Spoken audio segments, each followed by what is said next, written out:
नमस्कार।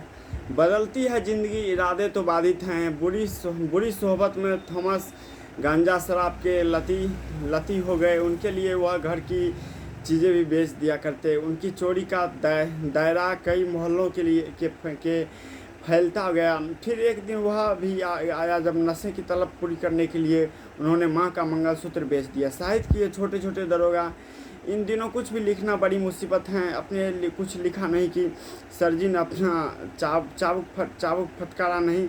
जो उनके पक्ष में लिखना है वह प्रगतिशील क्रांतिकारी हो जाता है, और वह जैसे वैसा नहीं लिखना वह घोर प्रतिक्रांतिकारी और फॉसिस्ट घोषित कर दिया जाता है। मैंने कहा कि सर जी, आप तो स्वयं सबकी ऐसी की तैसी करते रहते हैं, इसे उसे दिन रात गरियाते रहते होते हैं, फिर भी आपको कोई रोकता नहीं है। और आप कहते रहते हैं कि वह फर्स्टिस्ट हैं। वह बोले, तुम क्या जानो जो उनका मुझे न रोकना भी फासिज्म का ही एक सफलता है। लेकिन अगर वो रोकते हैं तो आप कहते हैं कि वे फासिज्म हैं, और जब नहीं रोकते हैं तब भी कहते हैं कि वह न रोकना भी एक प्रकार का फासिज्म है। यह तो चित्त की भी मेरी भी वाली बात हुई है। सर जी के इस नए ब्रांड के फासिज्म को देखकर मैं सचमुच में चकित होकर रह गया। मैंने पूछा, लेकिन मेरा लिखना आपकी नज़र में फासिस्ट कैसे हो गया है? बोले, तू बिका हुआ है। मैंने कहा, सर जी, इस पर कैपिटलिज्म मैं तो हम सब किसी न किसी के हाथों बिके हुए हैं। आप भी तो बिके हुए हैं। एनजीओ चलाते हैं, विदेशी फंडिंग लाते हैं।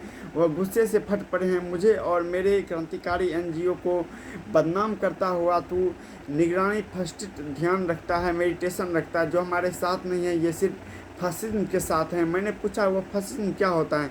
वह बोले, फासिज्म का अर्थ है तानाशाही, डंडाशाही, अभिव्यक्ति की आज़ादी का दमन, हर विरोध का दमन, उत्पीड़न। मैंने कहा, लेकिन मैं तो एक लेखक हूँ, मैं किसकी आज़ादी का हनन किया? यह आप सुन रहे हैं सरवन साज की आवाज़ में, जो कि एसके साज आर्मी। किसका दमन किया? मैंने तो कभी किसी चींटी तक को नहीं मारा, बल्कि उनको रोज़ आटा चीनी खिलाता हूँ। तू चतुर फसिस्ट है, होशियार है। तू जो खिला कर मारता है, व्यंग मार कर दमन करता है। सर, मैं इसलिए ऐसा करता हूँ ताकि खाली पीली क्रांतिकारिता से भरे साहित्य का मारा पाठक कुछ देर राहत महसूस करे। बाकी तो आजकल के साहित्य में सर्वत्र संकट, चुनौती, संघर्ष, स्ट्रगल लिखा होता रहता है।